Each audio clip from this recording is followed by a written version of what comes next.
یہ بیان سننے کے بعد آپ کی تراویحوں کے بارے میں سارے شبہات دور ہو جائیں گے. شکریہ. ہم جس مسجد میں تراویح پڑھتے ہیں وہاں 8 رکعت پڑھتے ہیں، 8 رکعت سے ادا نہیں ہوتی، باقی پھر آپ کو خود اکیلے پڑھنی پڑیں گی، یا اس مسجد میں جاؤ جہاں 20 ہوں. یہ محض ضد ہے، ورنہ جس بات پہ امت کا تواتر اور تعامل ہو جائے اس پر نہ کوئی سند کی ضرورت ہوتی. اب دیکھو سورج نکلا ہوا ہو تو اس میں سند کی ضرورت ہے کہ جی سورج نکلا ہے یا نہیں نکلا، نکلا ہوا ہے. اسی لیے ایک بہت بڑے عالم بھی تھے، بہت بڑے قاضی بھی تھے، عطیت اللہ، فوت ہو گئے رحمت اللہ علیہ، اور حرم مدینہ میں بھی ان کا درس ہوتا تھا مغرب سے عشاء تک.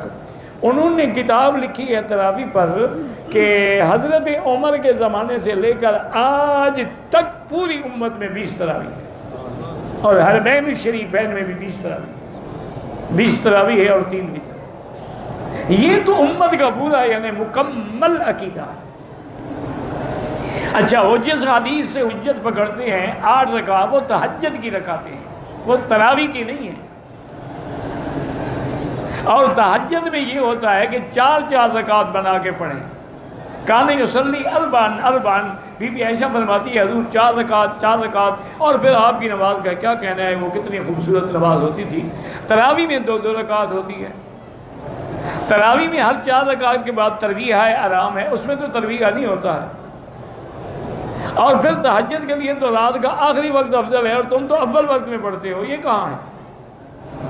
تو اس لیے بلا وجہ ضد کا تو کوئی علاج نہیں. ایک ہی علاج ہے کہ دعا کریں اللہ دلوں سے بغض اور ضد کو نکال دے، تو کوئی مسئلے ہیں ہی نہیں. اچھا اب دیکھیں، ایک حدیث میں 11 رکعت بھی ہے، 12 رکعت بھی ہے، 13 رکعت بھی ہے، 20 رکعت. تو اب جو آدمی 20 پڑھے گا تو 8 والی حدیث، 12 والی، 11 والی، سب پہ عمل ہو گیا نا. اور جو 8 پڑھے گا تو باقی حدیثیں. تو جو 4 حدیثیں چھوڑتا ہے وہ تو جناب پکا حدیث پہ عمل کرنے والا ہے. جو ایسا عمل کرتا ہے کہ ساری حدیثوں میں عمل، جو کہتے ہیں نہیں جناب یہ دیکھو یہ تو حنفی ہیں. اب اس کا بھی علاج میرے پاس نہیں ہے، ماں سوائے اس کے کہ دعا کی جائے. امام کر کے سنت عمل کیا، لیکن آج بھی کہتے ہیں کہ آج بھی بہت سارے لوگ ہیں جو 20 تراویحوں کا انکار کرتے ہیں. میرا بھائی دعا کرو اللہ تعالیٰ آپ سب کو ہدایت عطا فرمائے. اور جس دور سے اور جس وقت سے ہم گزر رہے ہیں نا، یہ وقت ایسا نہیں ہے کہ ہم فروعی مسائل میں اختلاف کریں. اصول میں اختلاف ہوتا ہی نہیں. اچھا، فروع میں مجتہدین کے اندر اگر اختلاف ہے، سب موجود ہیں، سب کو اللہ اجر دیں گے، سب کا اللہ اجر قبول کریں گے، لیکن جمہور کا فتویٰ یہی ہے کہ 20 رکعت تراویح. حضور کے زمانے سے لے کر آج تک بھی حرمین الشریفین میں ہمیشہ 20 تراویح پڑھائی گئی. اس میں نہ کوئی شبہ ہے، نہ اس میں کوئی انکار ہے. اس پہ الحمدللہ یہاں کے بڑے بڑے علماء نے باقاعدہ کتابیں لکھی ہیں جن نے ثابت کیا ہے کہ حرمین الشریفین میں کبھی 8 رکعتیں نہیں پڑھی. باقی جو پڑھتے ہیں ان کو بھی اعتراض نہ کرو، اللہ تعالیٰ ان کے بھی قبول فرمائے. اصل وہی بات ہے کہ سمجھ کے اندر بعض اوقات ایک ہی لفظ ہوتا ہے لیکن سمجھ نہیں آتی. وہ بھی بیچارے یہ نہیں ہے نعوذ باللہ کوئی غلط کرے، لیکن ان کی سمجھ یہی ہے کہ بھی حدیث میں 8 رکعتیں. بعض اوقات یہ ہوتا ہے، دیکھو نا اصل وجہ یہ ہے کہ ٹھنڈے دل سے آپ دیکھیں کتاب الصلاۃ آپ کھولیں، تمام سنن ہیں، مصنفات ہیں، مسندات ہیں، مراسیل ہیں، سارے باب کو پڑھیں. یہ نہیں ہے کہ ایک حدیث پڑھ لی اور دوسری نہ پڑھی. جب تک سارے احادیث پر نظر نہیں ہوگی اس وقت تک آپ فیصلہ نہیں کر سکتے. اس لیے ہم مثلا امام ابو حنیفہ، امام شافعی، امام مالک، امام احمد حنبل رحمۃ اللہ علیہم ان کو ترجیح کیوں دیتے ہیں کہ ایک تو ان کا زمانہ حضور کے قریب ہے، دوسرا ان کی دیانت، امانت اور تقوی جو ہے وہ ضرب المثل ہے، اور تیسرا یہ ہے کہ جتنا وہ دین کو سمجھنے والے ہیں اتنے ہم نہیں.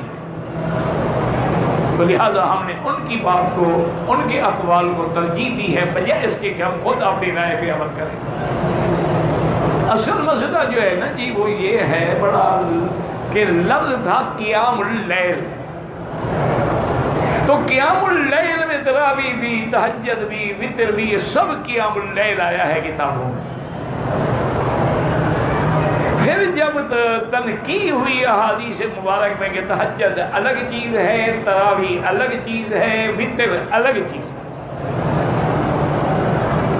مثلاً ایک حدیث پاک میں ہے بی بی عائشہ صدیقہ رضی اللہ عنہا سے پوچھا گیا کہ سرکار دو عالم کی کتنی رکعت، چونکہ گھر کی بات کتنی رکعت نماز پڑھتے تھے، تو آپ نے فرمایا کان یصلی 7 رکعات اربعا فلا تسأل عن حسنہن وطولہن، حضور 8 رکعت پڑھتے تھے بیٹا، لیکن 4 رکعت پڑھ کر کے پڑھتے تھے۔ حضور کی نماز میں جو حسن تھا، جو کمال تھا، جو جمال تھا، وہ میں کیسے بتا سکتی ہوں؟ یہ حدیث ہے، ہمارا ایمان ہے، لیکن حدیث کو سمجھو کہ تراویح تو 4 رکعت ہوتی ہی نہیں، وہ تو 2 رکعت ہوتی ہے۔ وہ تو بی بی فرما رہی ہے کہ 4 رکعت پڑھتے تھے، تو مانا ہے یہ تہجد کی بات کر رہی ہے، تراویح کی بات نہیں کر رہی ہے۔ اور دوسری بات یہ ہے کہ تراویح مسجد میں ہوتی ہے نا کہ گھر میں، بی بی عائشہ تو گھر کی بات بتا رہی ہے، تو لہذا اس کا معنی یہ ہے کہ وہ تہجد کی بات فرما رہی ہے۔ اچھا، اگر اس قیام اللیل والی ساری حدیثوں کو بھی ہم جمع کریں نا جی، تو 8 رکعت کا بھی ثبوت ہے، اور 11 رکعت کا بھی ثبوت ہے، اور 13 رکعت کا بھی ثبوت ہے، اور 20 رکعت کا بھی ثبوت ہے۔ اب خدا کے لیے جھگڑے نہ کرو، ٹھنڈے دل سے سوچو، جس بندے نے 20 رکعت تراویح پڑھی تو ساری حدیثوں پہ عمل ہو گیا، 8 والی پر بھی، 11 والی پر بھی، 13 والی پر بھی، 20 والی پر بھی، اور جس نے 8 پڑھی باقی حدیثوں کو کیوں چھوڑ دیا؟ اس لیے ذرا ٹھنڈے دل سے لڑائی جھگڑے نہ کرو۔ دشمن تو امت کو انہی باتوں پہ لڑانا چاہتا ہے کہ 1400 سال گزر گئے، دیکھو جی مسلمان ابھی تک تراویح پہ لڑ رہے ہیں، آمین پہ لڑ رہے ہیں۔ اور کچھ تو یہ کہتے ہیں کہ حضرت عمر اگر اللہ کے پیغمبر کے بعد آپ کے خلفائے راشدین بھی بدعت کرتے تھے تو پھر ہم آج اور بدعتیوں سے کیوں لڑتے ہیں؟ اللہ فرماتے ہیں کہ میرے خلفائے راشدین کا عمل اسی طرح سنت ہے جیسے میری سنت ہے، اس کو بدعت کیسے کہا جا سکتا ہے؟ علیکم سنتی و سنت الخلفاء الراشدین المہدیین تمسکوا بہا وعضوا علیہا بالنواجذ۔ پہلے بات یہ تھی کہ تراویح تو موجود تھی، وہ بدعت ہو نہیں سکتی۔ بدعت وہ ہوتی ہے جس کی اصل نہ ہو، قرآن میں، حدیث میں، اجماع میں، کیا تراویح تو تھی لیکن سب قاری الگ الگ پڑھ رہے تھے۔ حضرت عمر نے اتنا کیا کہ ان کو ایک امام کے پیچھے کھڑا کر دیا کہ ایک ہی جماعت ہو اور ایک ہی جماعت میں اتفاق ہو، یہ نہ ہو کہ ٹکڑی ٹکڑی نظر نہ آئے ایک طرف۔ جیسے کہ قرآن تو موجود تھا لیکن جمع حضرت ابو بکر نے کرایا۔ اب حضور کے وقت اس طرح تو فتح میں نہیں تھا لیکن قرآن تو تھا نا۔ اس لیے اللہ سے دعا کریں، کچھ نوجوان بچے ہوتے ہیں اور جذبات میں آ کے پھر ایسی باتیں کہہ جاتے ہیں، اللہ معاف کرے، اللہ معاف کرے۔ جو کسی عام عالم کے بارے میں بھی کہنے سے ڈر لگتا ہے چیز جائے کہ صحابہ پر آپ بھی اعتراض کریں، اور خاص طور پہ حضرت عمر پر یا لائک حضرت کریں، عثمان پر۔ سبسکرائب کریں، ویڈیو کو آگے شیئر کریں تاکہ دوسرے لوگ پہنچ سکیں۔